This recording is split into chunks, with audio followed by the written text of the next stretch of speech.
but I'm not really interested in doing the traditional interview archival documentary. I said, I want to follow you and watch you work. I want to get inside your head. I want to see you shop. I want to see you doing fittings with actors. I want to see how you do what you do. I want to see the process. I'm very excited today to be speaking with Michael Selditch, the director of Happy Clothes, a film about Patricia Field. Michael, thank you so much for the time. I really, really do appreciate it. Well, thank you for having me. Honestly, this is it's a great opportunity, a great joy, and such a so much fun. This film is so much fun. Patricia is such a beautiful soul. How did you come to be involved in it? Why did you want to tell her story? Well, a little while back, I was producing and directing a documentary series for CNN called American Style, and which chronicled style in America from the 40s until present day. And Pat was one of the people that I interviewed, and she was so great in that interview. I kind of fell in love, and she left the interview, and I turned to the crew and I was like, somebody needs to make a documentary on this woman. And so that's how it started. Oddly enough, I was very excited to then approach her and say, I really want to make a documentary on you, and thought she'd be equally as excited. And she said, no. She turned me down. She said, lots of people want to make documentaries on me. I'm not, I don't like to be put on a pedestal. She was very humble about it. She's like, it makes me uncomfortable to be the center of attention. Um, so she just wouldn't budge. And that was in December of 19. And we know what happened right after that. And then everything shut down. And then I approached her again almost 2 years later in the summer of 21. And I said, I keep thinking about this. I really want to do it. And I think the thing that made her change her mind in 21 was I said to her, look, anybody can make a documentary on you. You're a public figure, but I'm not really interested in doing the traditional interview archival documentary. I said, I want to follow you and watch you work. I want to get inside your head. I want to see you shop. I want to see you doing fittings with actors. I want to see how you do what you do. I want to see the process of what you do. And I said, look, if you don't do it now, like when are you ever going to do something like that? Because at that point, she was just about to turn 80. And she said, okay. And we did it. So that's how that happened. I do love that about the film is that it's just sort of you're just sort of with her. I mean, there's some backstory. You hear some of the relationships, there's some stories being told, but it isn't like, well, I was born at a very early age. It's not Right. it's not like that. We really get to see her in action. And I'm wondering from this time that you spent with her, what's the magic of Patricia Field? Because she just seems to hold everyone captivated that's around her. I think there's a lot of magic to Patricia Field. I think one of the things that stands out to me is that she goes with her gut and she's fearless. So if she's feeling something, if she's connected to something, she goes with it. And if people along the way say, I don't get it, she's like, either you're on board or you're not. Like she doesn't let that stop her. While she is a great collaborator, she also doesn't take any, crap from anybody. So, there's moments in the film where people tell stories like that of her throwing an executive out of the room at HBO. So she just goes with her gut. And I think that's one of the things. She's also just so funny. And she's one of those people that is not necessarily trying to be funny, but they're just funny, which is even more funny than when people are trying to be funny, unless they're really funny. I just answered that with the word funny 12,000 times. But she's just so fun to be with. And, just, I don't know. I think those two things are definitely part of her magic, but also her creativity is part of her magic. Looking at what she comes up with just makes you happy. So, and that's kind of her goal, and she talks about that. And of course, the title comes from that, a phrase that she uses multiple times. she just gives a lot of joy out. And so we wanted the film to portray her and not to make her too polished and shiny. Like I always had her voice in my head saying, I don't like to be put on a pedestal. So there are moments that we include where she can be somewhat blunt or abrasive. But somehow it's endearing. And we just wanted to show the joy and the color and the fast-paced energy of Pat. So all of those things were very much in my mind as we were filming it and as we were editing it. I wanted it to really be a portrayal of Pat in that way.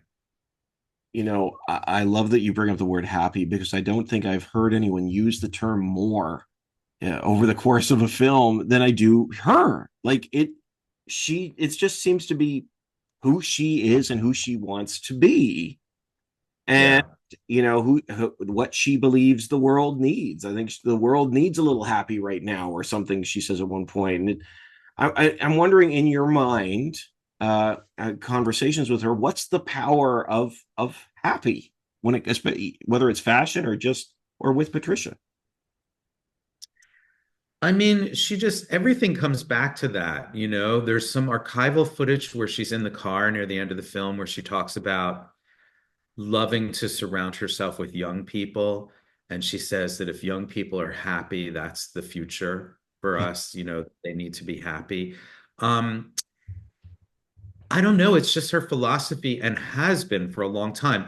I was really moved by looking at archival footage, and we found hundreds of hours of archival footage. We shot about 100 hours of our own footage, but I think we found like 200 hours of archival. And even back before she was doing film and television, there was a lot of archival footage because of her store was very famous from when she opened it in 1966 until when she closed it 50 years later. But she didn't do her first TV show or movie until 1987. So there was, 20 some years where people knew her from her store, and there was a lot of footage of her. And the point I'm trying to get to in my long-winded way is that in those interviews, like there's one prominent interview in 1984 that's in the film several times. Um, she has the same philosophies about everything, about, you know, young people and being happy and going with her gut and not caring about trends and, creating trends, not following trends. Like all of the things she's all about now are the same Mm. as she's, back when she was 40 years old and now she's 82. So that really, I was taken by that she, can be a person who has grown in many ways, but also has a very ingrained philosophy of life that has been with her for a really long time. And out of that too, you talk about the store. um it the environment she creates for that store for everybody who's there is something incredible as well. And I think one of the people she used to work with says Pat created an environment in her store that welcomed misfits or the black sheep. She was the den mother. She saw the potential in all these creative people that had no outlet. Hmm. Is that something that you saw across the board? Just this a willingness from her to accept everybody and let them be themselves. Absolutely. And what really struck me was that she was being incredibly inclusive back at a time in the 60s and 70s and 80s and 90s when it was not fashionable to be inclusive. She was doing it because she found the people that she gathered around her to be interesting and creative and talented. And that's why she liked them there. It Mm. didn't matter if they were gay or straight, black or white, trans, it didn't matter. And, the more outside of the margin that they were, the more creative she found them to be. And that is a really interesting aspect of her also. Um, she's just always felt that way. So she's just in so many ways ahead of her time. And the work that she does is so timeless. I was telling somebody recently, a reporter, we were talking about The Devil Wears Prada, and I said, I recently watched it on an airplane, and I hadn't seen it since it came out like 15, 16 years ago. And I said, I was really struck by there's a scene where a montage where Anne Hathaway's walking through New York City. And I said, all of the cars looked really old, and her clothes looked like you could wear them today. And that juxtaposition of the old cars and the clothes feeling new made me really realize how Pat has this uncanny eye to look at something and see the timelessness of it. So even though she loves using vintage, she finds vintage that has a timeless quality to it. I don't know how she does that. I don't know, but she does that. So all of her, and Michael Urie talks about it with Ugly Betty in the film. There's a moment when she's in a vintage place and she picks up a purse that's all mirrored and she says to Tracy, her coworker, she's like, too vintagey? And he goes, yeah. And she puts it down. So even though it was a cool purse, she understood that this is not going to test the time, the test of time, that people will look at it and see that it's old. I don't know how you do that, but she somehow is able to do that. It's kind of amazing. It's incredible to hear these, cultural icons. I mean, when you look at someone like a Kim Cattrall or Sarah Jessica Parker, talk about her eye. I can't remember who says it, but somebody makes a comment that says that there's a character and a person behind the character, and she's able to bring out the person behind the character, and Pat, it, it, yeah, it's wild. Pat says it, and that's another thing. And I've worked with a lot of costume designers in my time, and I've never heard anybody approach costume design in this way, where Pat says it's not just about the character that's written on the page; it's about the actual actor who's playing that character also. She said to me once, it's not in the film, she said, if Sarah Jessica Parker had not played Carrie Bradshaw in Sex and the City and some other actor played her, she said she would have looked totally different. She would have been wearing different clothes. So that was fascinating to me because typically one would think that a costume designer is just looking at the character on the page and ignoring who the person is who's playing that character. But I think she says it herself. She says, I think I got that from working in my store so many years because people would come into her store and she would kind of style them.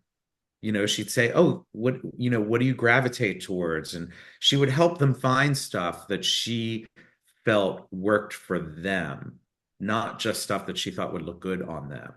Mm. So that's part of her philosophy is looking at the actor and the character and finding something that works all together.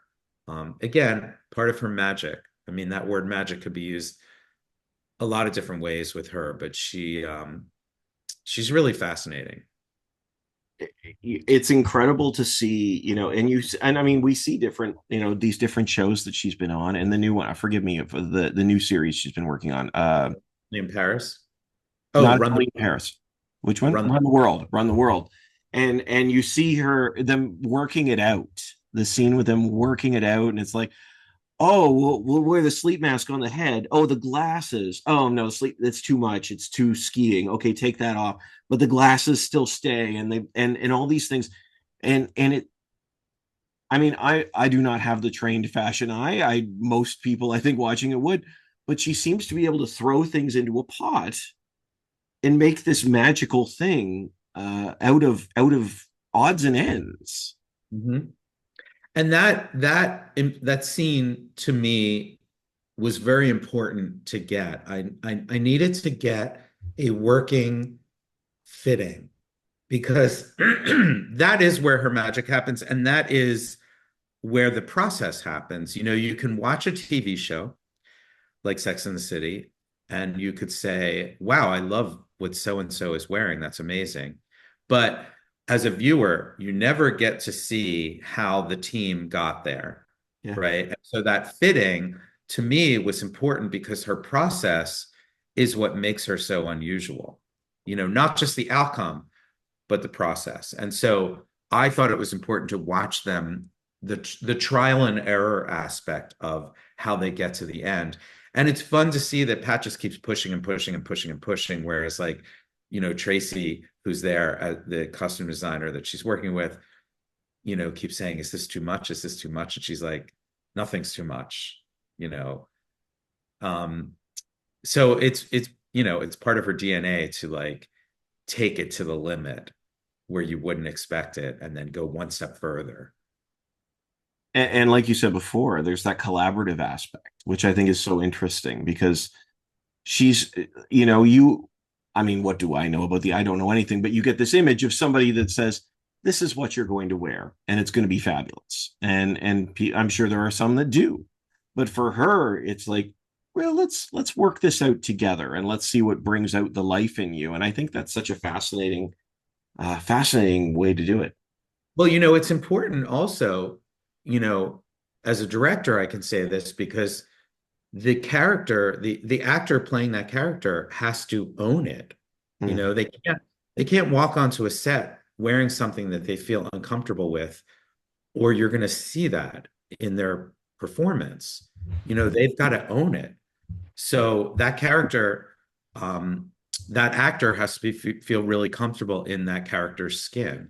And Lily Collins talks about it also in the film, where she says, I was surprised that I wasn't told what to wear. I was asked, what do Mm. you gravitate towards? And they found it together. So it's a very interesting process that she goes through.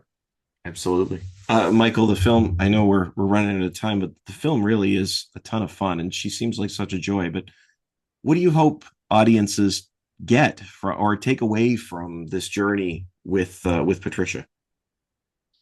And the simple answer to that is I hope they leave the film happy. I mean, Mm. I've been at a lot of screenings. We played at festivals around the world for the last year.